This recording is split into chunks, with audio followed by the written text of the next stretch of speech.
Entre montanhas cobertas pela Mata Atlântica, onde o tempo parece caminhar ao ritmo das águas do rio, existe um lugar onde a história não está apenas nos livros, ela está no prato.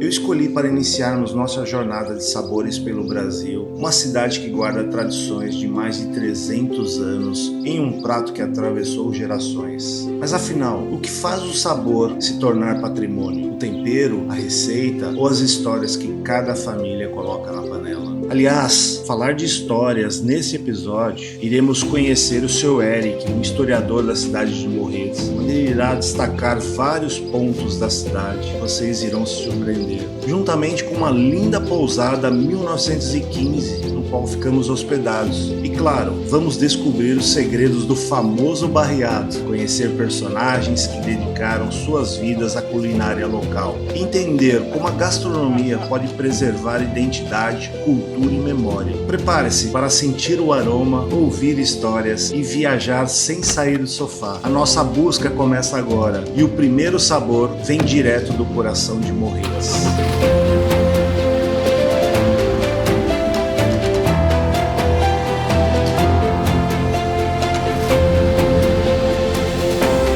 E foi essa cidade que nós escolhemos para estrear o Em Busca dos Sabores.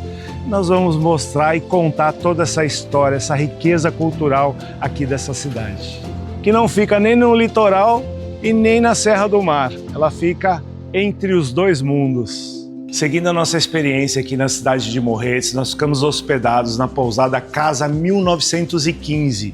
Aqui é um prédio tombado pelo patrimônio cultural e histórico da cidade, que foi transformado em uma pousada. Então, graças à ajuda de empresários aqui da região, vem mantendo toda a cultura, toda a história da região. Então, esses prédios tombados se transformaram hoje em pousadas, em restaurantes, em lojas, como essa que nós estamos. Conta com 15 suítes, com vários elementos daquela época e com um toque vintage muito legal. E isso tem a mão da empresária Thalita, que é aqui da região. E eu recomendo para vocês, quando virem para a cidade de Morretes, venham se hospedar nessa pousada, que ela é super legal, descontraída, muito gostosa e o atendimento é muito bom.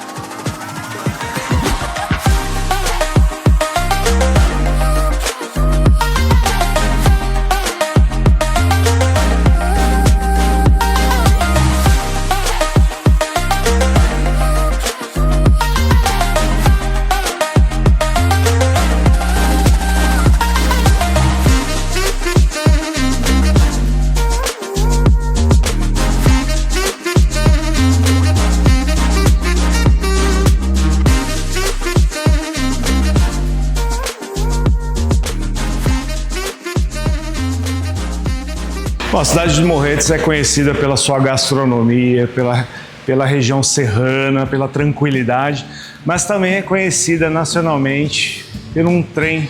Tem um passeio de trem aqui que faz Morretes-Curitiba, Curitiba-Morretes, que é um dos passeios mais lindos do Brasil.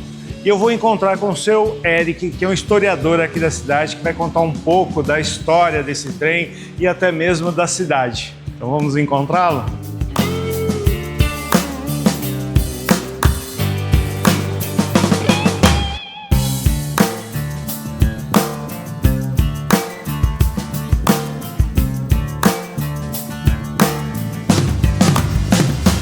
Sejam bem-vindos à nossa Morretes. Obrigado.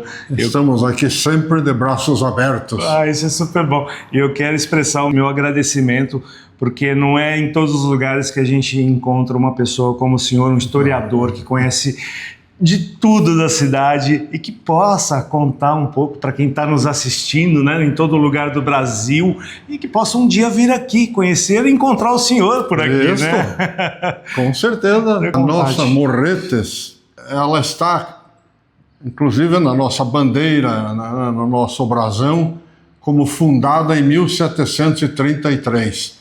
Mas não seria correta esta data, porque nós temos comprovadamente Morretes a 1580 já tinha história e já tinha moradores. E eu vejo na história que a fundação é a partir do primeiro momento que a cidade tem. Mas nós temos um historiador, que é o primeiro historiador do Paraná, chama Antônio Vieira dos Santos, daqui de Morretes. Ele escreveu a Memória Histórica de Morretes.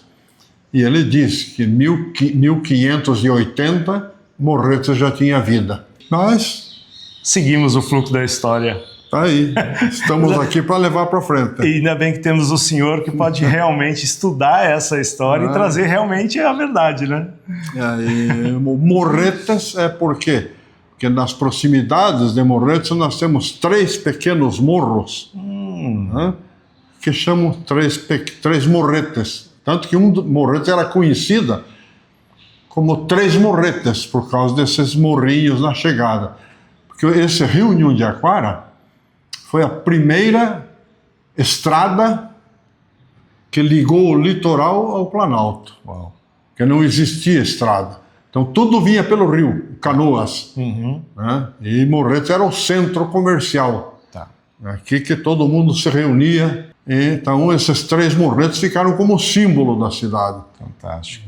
E aqui esse espaço, queria que o senhor me contasse um pouco do que quem está vindo, né? Eu sei que aqui é a estação do trem, então estão chegando milhares de pessoas, quase todos os dias. E o que eles vão encontrar aqui? E aqui é uma história do trem, né? Tá. Uma sequência da história, né? Então ela está registrada aqui. E aqui, ó, tem uma coisa assim, além de curiosa, impressionante, né? Então Morretes hoje tem dentro de Curitiba 64 ruas com o nome de filhos de Morretes.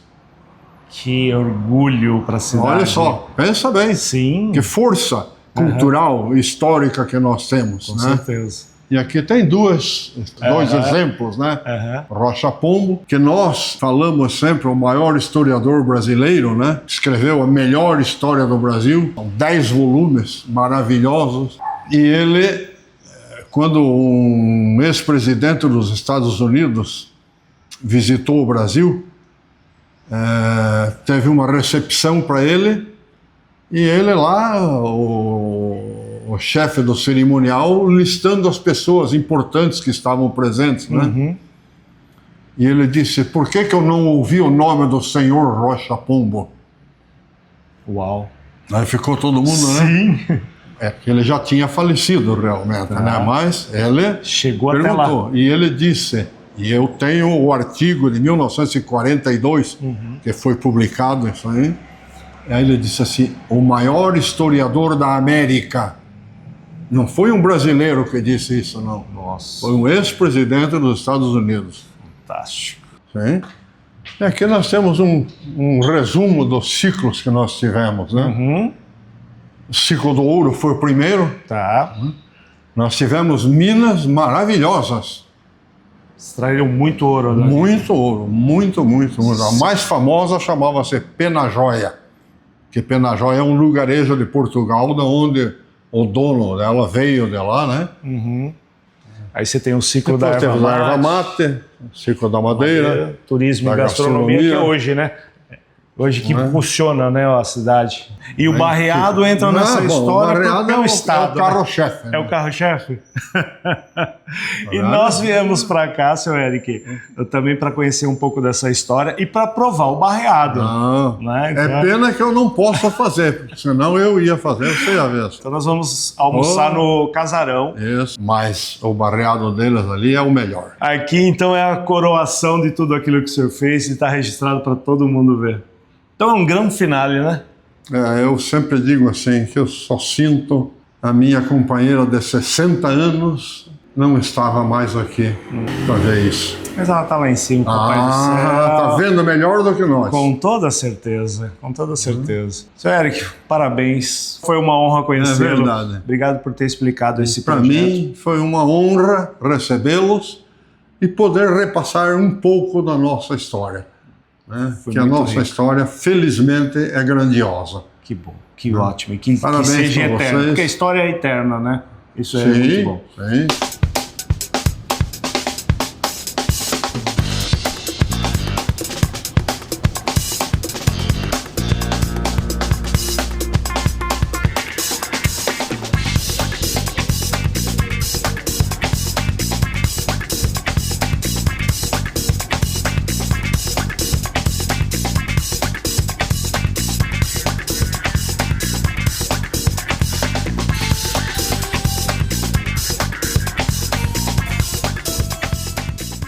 Olá pessoal, estou aqui com o Leonardo do restaurante Casarão. É a segunda geração, né, Leonardo? Marcelo, é um prazer recebê-lo aqui na nossa casa, no restaurante Casarão. Estamos aqui há 34 anos já. Uau. E é um prazer estar aqui com você fazendo o novo barreado, né? Nosso famoso barreado, né? Que traz milhares de pessoas mundo afora aqui para estar aqui conosco. Poxa, que legal. Eu estava contando lá um pouco da história da família, né? Que começou com o seu pai, com a sua mãe. Teus irmãos são mais novos? São mais novos, mas eventualmente nos finais de semana, né, que é quando a gente tem mais movimento, estamos a família inteira aqui. Poxa, trabalhando. Que gostoso, né? É bom demais isso, né? Para o pai é uma satisfação enorme ter a família envolvida, né? E o restaurante é super lindo, parabéns. Muito obrigado. Mas enfim, vamos no nosso principal, que é o meu objetivo, ter vindo até Morretes, para a gente entender um pouco da história do barreado e até preparar e depois degustar, né? Com certeza. Se não fosse provar, não ia ter graça, né? Então vamos lá. O barreado, ele é um prato tradicionalmente português, tá? Foi trazido pelos portugueses da região dos Açores. E ele tem um preparo muito curioso, que o grande segredo do barreado é a maneira que dá o nome à panela, que é o barrear a panela, vedar a panela, que antigamente era vedada com barro, né, argila, fazia-se uma massa de argila, cinzas da fogueira e água, vedava essa panela e ficava naquele cozimento lento. Então nós vamos fazer hoje aqui um barreado. Ok. Para começar, estamos aqui com uma panela de barro, a panela já está bem quente. Vamos entrar com o bacon cortado, né, em pequenos pedaços. E aqui o aroma já começa. O bacon ele vai dourando. Como o barreado ele é um prato que é preparado numa única panela, nós vamos unir nele todos os ingredientes, mas o segredo está no tempo. Ele é um prato de cozimento lento, novamente, é um prato de tempo. Okay. Então, muita cebola, tá. Cozinha boa, tem que ter bastante cebola. E o barreado, ele tem lógico, o tempo vai depender do tamanho da panela. Perfeitamente. Né? Essa panela aqui, quanto que caberia de barreado? Uma aqui? Panela dessa aqui faz mais ou menos uns 5 a 6 quilos de barreado, tá? 5 a 6 quilos de barreado vai dar quase 20 pessoas, vão conseguir. Bastante. Então uma receita dessa aqui que a gente vai fazer hoje, um almoço para 20 pessoas, atende tranquilamente. Mas nós, assim, pro grande movimento, até há pouco nós olhamos ali na cozinha, né? Nós estávamos fazendo o barreado. Fazemos em panelões que vão 30, 40 quilos só de carne, fora os outros ingredientes. Isso na chama, quanto tempo? A gente faz de um dia para o outro, tá. Só de fogo de 12 a 16 horas, dependendo da quantidade, né? Mas realmente essa panela a gente só vai abrir ela, tirar essa massa dela no dia seguinte, porque o fato dele ficar apurando os temperos de um dia para o outro também é uma coisa muito definitiva para o sabor final do barreado. E aqui eu vi que você tem uns cortes de carne. Quais são os cortes que você utiliza? Perfeitamente. Então vamos lá. O barreado hoje ele tem uma identificação geográfica, tem um selo. Tá. Esse selo rege a cultura e a história do barreado. Tá. A receita que a gente está fazendo aqui hoje é uma receita da minha bisavó, por parte de mãe. Então, assim, nós estamos fazendo exatamente da maneira como os antigos faziam. E além de nós, vários outros restaurantes aqui da cidade possuem esse selo e fazem o barreado como as suas famílias faziam antigamente. Ótimo. Então, a carne tem que ser uma carne do dianteiro bovino. Peito, paleta, músculo do dianteiro, acém. Aqui nós temos, eu gosto de trabalhar com o músculo e com o acém. Temos um misturado de músculo e acém, o músculo para trazer sabor. O acém, que é uma carne da dianteira mais magra, então ele vai deixar o prato não tão pesado, porque o barreado, historicamente, é um prato pesado, né? Então vamos entrar com a carne. Carne já cortada em cubos. Tá. Eu vi que você não colocou nada de óleo nem nada. Não vai? Não vai óleo. Tá. O que vai trazer um pouco dessa gordura é o bacon, né? Uhum. A carne por si só, né, o músculo, ele já traz também a gordura. Ótimo.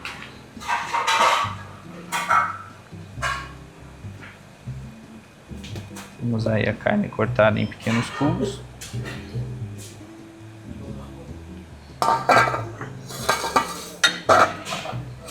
E agora você entra com os temperos. Dando sequência, vamos temperar. Vamos. Folhas de louro.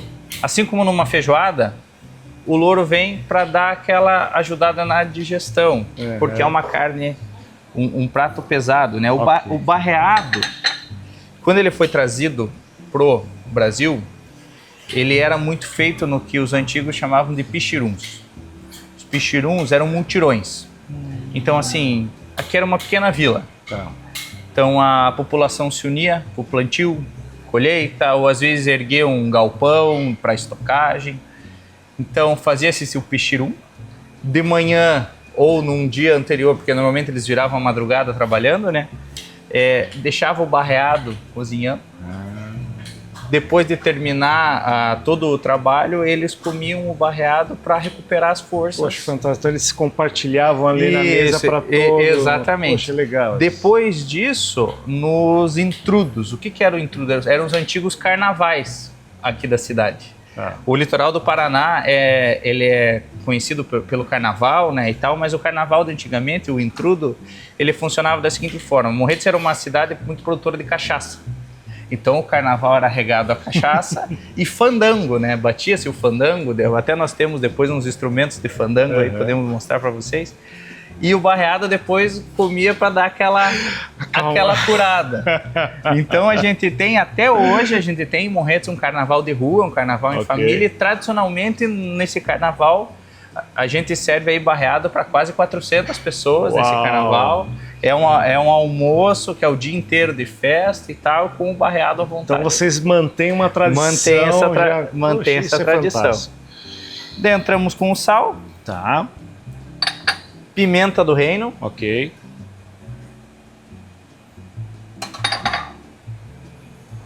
O cominho, né? O cominho é legal porque ele traz também um pouco dessa ascendência portuguesa. Ok. E também dá um sabor muito característico pro prato. O barreado, ele vai ter sempre vai trazer um cominho. Tem que tomar cuidado porque o cominho, se perder a mão, ele toma conta do prato inteiro. Com certeza.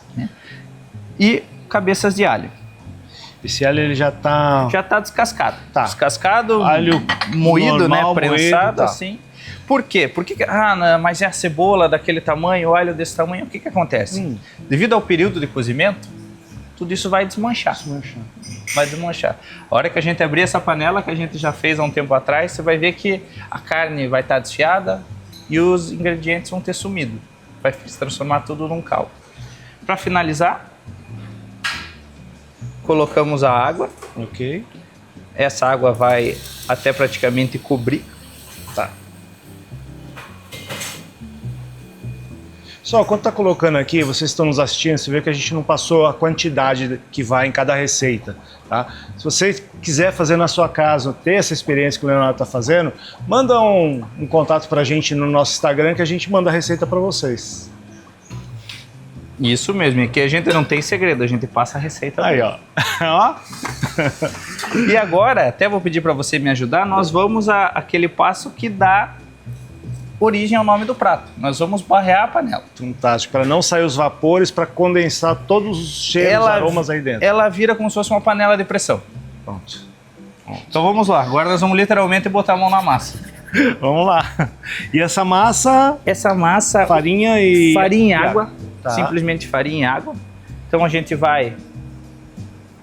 ok. Fechando. Aqui tá fácil para mim, porque eu tô vendo uma pronta que vocês já prepararam um dia antes. Tomando muito cuidado, que a panela tá bem quente. Tá bem quente. E o legal do funcionamento dessa massa é o seguinte, ela vai funcionar como uma panela de pressão, só que com o tempo de cozimento, ela vai secando. Ok. Tá? A chegar um ponto que essa massa vai rachar. E daí vai começar a escapar a pressão. Daí ele passa daquele período de cozimento de pressão para cozimento lento. esse é um segredo também. Isso é uma coisa já histórica e era feito antigamente. Mas tem um efeito... Tem um efeito no cozimento. Calculado e... Tanto que hoje, né, o barreado com esse selo de identificação geográfica que o rege e tal, ele tem que ser preparado dessa maneira. A panela tem de ser vedada. Logicamente, o pessoal de casa que estiver assistindo, eu quero fazer... Você pode fazer numa panela de pressão em casa. Vai ter um resultado muito semelhante.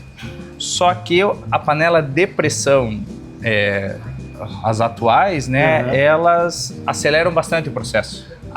Então não vai ter esse efeito de ideal ter cozimento. uma panela realmente de pega uma panela de barro ou até uma panela de metal mesmo, onde você pega a tampa, põe a tampa e veda ela com a... De ferro daria? Daria, perfeito. Mas também vai antecipar o processo. Também vai, daí tem que ser num foguinho bem baixo. Esse é um detalhe também, para preparar uma panela dessa. Não tem que ser fogo quente, tem que cozinhar ela de... Literalmente é o tempo que vai fazer o prato ficar especial. Eu não tenho uma panela igual essa. Geralmente eu já vi que em casa eu tenho uma panela de barro, ela é diferente o formato. Tipo essa aqui de fazer moqueca, por exemplo. Pode ser. Pode ser também. O efeito é o mesmo, desde que vede ela. Tá.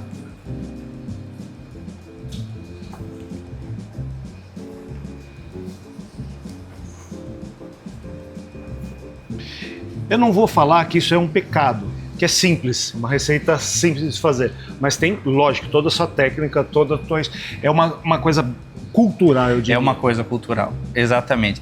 Porque hoje o saborear um barreado, ele não está só aqui. Hoje você come um prato do barreado e a gente faz muita questão de salientar isso até para efeito para assim, expor a nossa cultura local, morretes e tal. Você está comendo um pedaço de história. Que o prato hoje tem regiões em Portugal que fazem um prato semelhante a esse. Se eu não me engano, na ilha, a região ali da Ilha da Madeira e tal, que eles vedam a panela também e fica no calor do vulcão lá, cozinhando de maneira semelhante. Que é mais ou menos esse processo. Isso, que dizem historicamente que foi uma das coisas que trouxe. Mas também tem toda a questão de história do Paraná inteiro, porque Morretes ela foi o braço de ligação entre o litoral e todo o interior do Paraná. Todo o ciclo do mate, todo o café, tudo cruzava Morretes, né? Cruzava primeiramente pelo caminho do Itupava e depois pela Serra da Graciosa, né? Que é um passeio maravilhoso também. Então, assim, o fato de estar em Morretes e comer um barreado tem toda uma experiência. Contexto, depois nós vamos sentar à beira do rio ali, vamos comer e daí você vai entender o que eu estou falando. Bom, nós vamos dar aquela cortadinha, aquela paradinha, ó, estamos com as mãos cheias de massa, porque o Leonardo já teve o carinho e o cuidado de preparar esse aqui, até pelo processo, que é lento, né? Tá aqui prontinho, né? Porque aqui a gente vai mostrar abrindo. Exatamente. Então, a gente já volta. Então, agora nós vamos para a hora da verdade, né?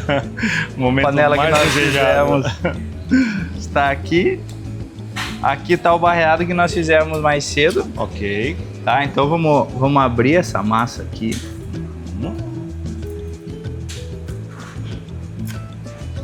Você vê, ó, legal, ó. Tá vendo que a massa fica porosa? Sim. Então, que daí por aqui ela vai escapando a pressão. Ok. Porque fica uma casquinha por fora e dentro fica exatamente macio. Então nós vamos tirando aqui.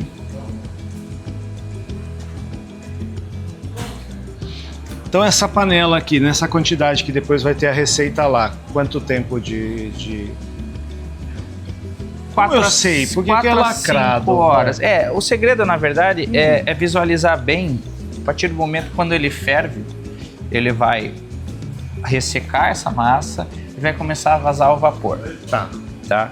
Daí você visualizando isso, questão ali de umas 2 horas mais de fogo lento, tá pronto. Ok. Pode acontecer, por exemplo, da carne não estar completamente desmanchada, mas isso é questão de uma concha mesmo, ela termina, porque ela já vai estar com certeza cozida e... Ok. Com esse tempo ele já vai estar cozido. Já. Tá. E vamos para nossa hora da verdade.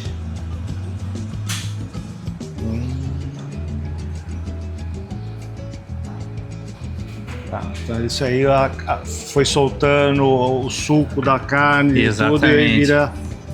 Okay. Nossa, desmancha muito. Pode ver que a cebola que a gente tá aí, sumiu, tá aí dentro, aqui, mas ela virou caldo. Ó, e o aroma tá fantástico, tá muito bom. Você tem o cheiro da folha de louro que vem aqui também, do alho, tudo presente aqui, muito bom. Então, o teu pai tava conversando com ele, disse que agora é o momento de comer. Agora é hora de comer. Então agora, como a gente falou, já falamos bastante, vamos sentar à mesa que agora nós vamos comer um barreado de verdade. Então, e agora aqui estamos, né? Provar nosso barreado. Só que para ir bem com o nosso barreado, tem que ter uma bebida boa também, né? Então, vou servir aqui para você uma cerveja daqui de Morretes, tá? O nome dessa cerveja da patroa. Essa cerveja, por que ela leva esse nome? A gente fez em homenagem à minha mãe, né? Que é a nossa patroa. Que legal! E é uma cerveja que ela leva na composição dela o caldo de cana. Uau! Que traz essa memória dos produtores de cachaça aqui de Morretes, né? Então temos aqui, e também uma belíssima de uma caipira de cachaça, cachaça regional aqui da nossa cidade. Olha aí, e o rótulo é super bonito. Que homenagem linda, hein, pra mãe? Ó. A família, toda a família dela era uma família de produtores de cachaça, desde que vieram da Itália, né? Lavraram a terra aí, plantaram a cana, colheram, e então ficou aí uma homenagem à nossa patroa. É isso aí. E vem o aroma da cana mesmo. Incrível. É boa. Boa, é fresca. É boa, tem refrescante. Um corpo bom, bacana. Nossa, delícia. Tinha que ser, né? Senão você iriam apanhar da mãe, né? Não, daí não dá. E vamos ao nosso barreado. Bom dia. Bom dia. Esse aqui é o barreado. Uma frutinha para acompanhar o barreado. Ok. Obrigado, senhores, vou precisar de um pratinho de vocês para demonstrar a maneira correta de preparar o barreado. Ok. Agora, pessoal, vou demonstrar para vocês a maneira correta de se preparar o barreado. O preparo do barreado a gente acontece da seguinte forma. A gente acrescenta 2 colheres de farinha de mandioca. Essa farinha de mandioca, é legal salientar que ela é um produto local também, sabe? Uma coisa bem tradicional de Morretes.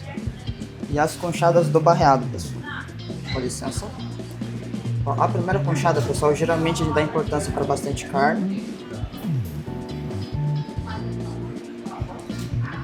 A segunda a gente pega com pouca presença de caldo, mas com carne também.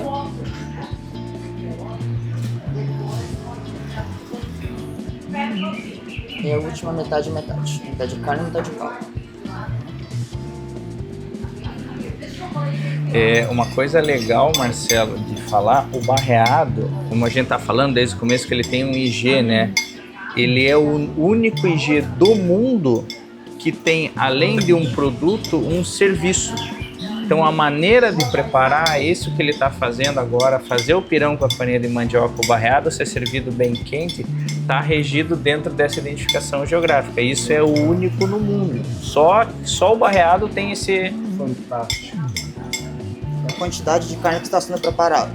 Como vocês podem perceber, a base dele é bem simples, do pirão do barreado. A gente joga a farinha por baixo e despeja o barreado fervendo por cima. Importante que ele esteja fervendo, porque daí nesse caso o barreado vai cozinhar a farinha e vai dar a textura do barreado assim que você escaldá-la junto ao prato.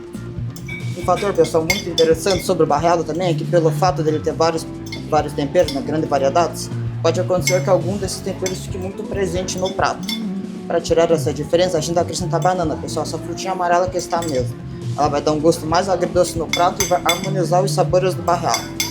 Caso os senhores solicitem alguma coisa mais forte, a gente vai ter a pimentinha na galeteira ali também, pessoal. Okay. Essa pimentinha ela vai dar uma ressaltada a mais nos temperos do barreado, ok?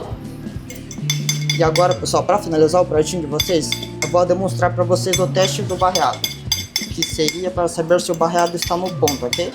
O barreado a gente manuseia ele dessa maneira, certo. Faz isso aqui.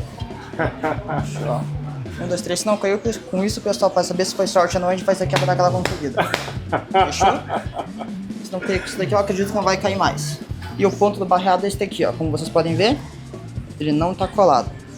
Isso aqui prova que ele tá no ponto ótimo para o consumo, ok? É por isso que eu te falei que é muito mais do que só aquela... Que realmente, se você pegar, é uma receita simples, mas abrange toda essa experiência. O barreada, ele não é só um prato, ele é uma experiência. Meu, fantástico. Essa de colocar o prato na cabeça, acho que deve ter muitas risadas. Tem histórias. Tem história. Graças a Deus aqui nunca aconteceu. Bom, Léo, já vou chamar de Léo, né? Estamos em casa. Chegou o grande momento, eu acho que estavam esperando aí, né? Eu brinco que, infelizmente, a televisão ainda a gente não consegue transmitir isso, mas tem um sentido, tem um porquê, né? Porque tem que vir aqui, né? Pronto. Então...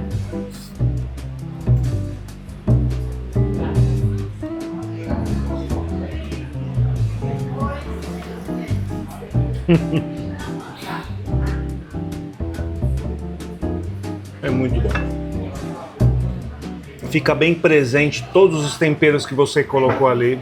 Tá harmonizado, nenhum tá roubando o tempero do outro, nem da carne, né? Dá pra sentir a gordura das carnes. Cara, tá perfeito. A farinha que a hora que ele colocou, pela quantidade, confesso que eu fiquei meio, né?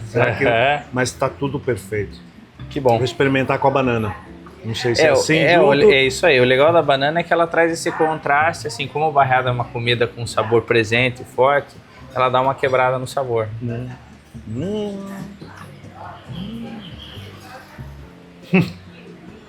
Com toda certeza, porque vem o docinho dela. Cara, fica... O que eu posso falar? Vamos provar a caipirinha de cachaça aqui de Morretes. Eu e o Léo, a gente estava comentando aqui. Não tem outra bebida no mundo, acredito, que seja melhor que uma boa caipirinha, limão com uma boa cachaça. Acho que é difícil alguém inventar. Acho que é o drink de maior sucesso no mundo é a nossa caipira. Muito boa. Léo, obrigado. Obrigado, eu que agradeço. O cara estava super ansioso para conhecer e para viver essa experiência, né? Porque eu volto a dizer, aqui tem uma cultura aqui de anos e anos e anos que é transmitido no prato. É isso aí. Parabéns para você, para teu pai, para tua mãe, para manter essa tradição viva. Eu sei que vem muitos turistas em busca desse contexto, dessa experiência, e vocês mandam muito bem. Agradeço a sua presença aqui e ficamos de portas abertas. Quando você quiser voltar, será muito bem-vindo. Para nós será uma honra. Obrigado.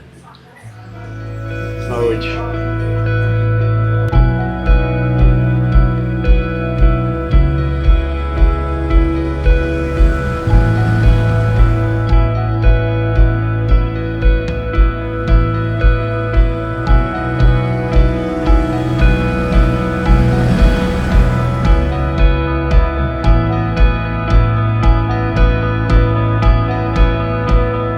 Morretes é uma cidade com pouco mais de 18 mil habitantes, uma cidade que os moradores se conhecem pelo nome, se reúnem nessa praça aqui que tem o coreto, com aves centenárias. É assim que vivem os moradores aqui dessa incrível cidade, que não fica nem no litoral e nem na Serra do Mar, ela fica entre os dois mundos.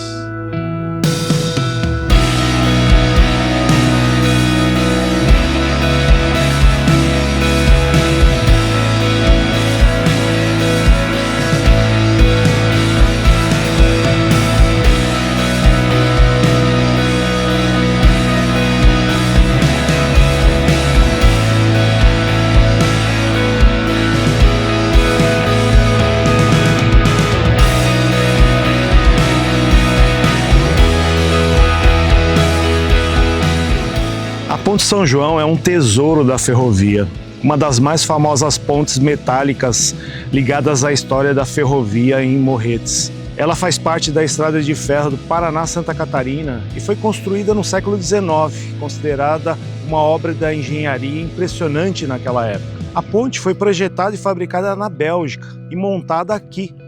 Ela tem uma extensão de 112 metros e o vão central cerca de 55 metros de altura sobre a grota do Rio São João, o que torna uma das mais altas e longas da ferrovia na região.